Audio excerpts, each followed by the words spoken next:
ఏం పని చేస్తున్నావు బాబు? నేను మేస్త్రి పని చేస్తున్నాను. మేస్త్రి పని చేసి మా ఇంటి కట్టాను. నాది కాదమ్మా, నేను పని చేసుకున్న ఇల్లు ఇది. ఇంత పెద్ద ఇల్లు కట్టుకుంది, నేనెందుకు ఆకుకూరలు కాయగూరలు అమ్ముతాను?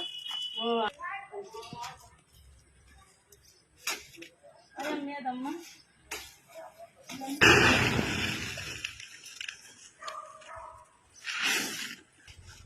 ఇదే ఫ్రెండ్స్, చాలా మందికి చింతపిక్కల తల్లి విలువ తెలియక చింతపిక్కలు ఇచ్చేస్తున్నారు. కానీ ఈ చింతపిక్కల వల్ల విలువేటో తెలుసా? ఇదే చింతపిక్కలు రాత్రంతా నానబెట్టిన తర్వాత తెల్లవారింటికి పైన ఈ ఎర్రటి తోలు ఉన్నాయి కదా, ఈ ఎర్రటి తోలంతా లాగేసిన తర్వాత ఆ మిగిలిన తెల్ల పిక్కల్ని ఎండబెట్టేసి పొడి చేసిన తర్వాత అది ప్రతిరోజు ఒక గ్లాస్ పాలుని 2 స్పూన్లు పొడేసుకుని ప్రతిరోజు తాగితే మోకాల్లోని గుజ్జు కూడా తయారవుతాయి.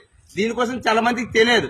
అది తెలియక చాలా మంది ఇలాగ ఇచ్చేస్తూ ఉంటారు. అలాగా ఒకవేళ ఎప్పుడైనా సరే మీ చింతపిక్కలు కానీ మీ దగ్గర ఉంటే 1 కేజీ 2 కేజీలో భద్రంగా డబ్బాలను ఉంచుకొని ఏదో ఒక టైం చూసుకొని నేను చెప్పినట్టు ప్రయత్నించండి.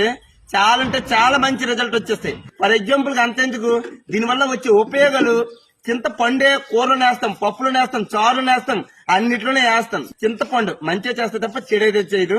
పిక్కల వల్ల చాలా మందికి తెలియదు కనుక ప్రతి ఒక్కరికి తెలియజెప్తున్నా.